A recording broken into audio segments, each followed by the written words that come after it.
హరే కృష్ణ. శ్రావణ బహుళ అష్టమి, భగవంతుడు అని అందరూ పిలిచేటటువంటి దేవాది దేవుడైనటువంటి శ్రీకృష్ణ భగవానుడు 5000 సంవత్సరాల క్రితం మథురలో జన్మ తీసుకుని అక్కడి నుంచి బృందావనానికి వెళ్ళి తన లీలలు చేసి ద్వాపరకకు వెళ్ళి ఆ తరుపతి గోకులానికి వెళ్ళినటువంటి సందర్భం ఆయన జీవిత చరిత్రలో. 125 సంవత్సరాలు భూమి మీద కృష్ణుడు తన కార్యకలాపాలు నిర్వహించారు. ఆ శ్రావణ బహుళ అష్టమిని పురస్కరించుకుని ప్రపంచవ్యాప్తంగా ఉన్నటువంటి అన్ని ఇస్కాన్ మందిరాల్లో, అలాగే అనంతపురం జిల్లాలో ఉన్నటువంటి సోములదొడ్లో ఉన్నటువంటి రాధా పార్థసారథి ఇక్కడ భగవంతుడికి పేరు.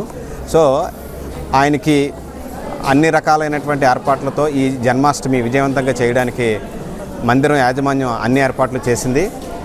3 లక్షల మంది దాకా భక్తులు వస్తారని అంచనా వేసి దానికి తగ్గట్టుగా ఏర్పాట్లు చేయడం జరిగింది. ప్రభుత్వం తరపున అలాగే అనంతపురం పోలీస్ శాఖ తరపున మాకు సంపూర్ణ సహాయ సహకారాలు అందిస్తున్నారు. అందుకు వారికి కృతజ్ఞతలు తెలియజేస్తూ ఇవాళ రాత్రికి రాధాకృష్ణులకు అభిషేకం ఉంటుంది. అలాగే అర్ధరాత్రి భగవంతుడు ఆవిర్భవించినటువంటి సమయం మథురలో జైల్లో దేవకి వసుదేవులకి. ఆ సమయాన్ని పురస్కరించుకుని ఒక 3000 టన్నుల పుష్పాలతోటి పుష్పాభిషేకం కూడా ఉంటుంది. రేపు మధ్యాహ్నం ఇస్కాన్ వ్యవస్థాపకులైనటువంటి స్వామి ప్రభుపాద్ గారి యొక్క ఆవిర్భావ దినం ఉంది. ఆయనకి అభిషేకం జరిగి ప్రవచనం అది ఉంటుంది. తదుపరి ప్రసాద వితరణ అంతా ఉంటుంది. ఇక్కడికి వచ్చేటటువంటి ఇవాళ మా అంచనా ప్రకారం 1,00,000 నుంచి 3 లక్షల మంది భక్తులు వస్తారని అంచనా వేశాం.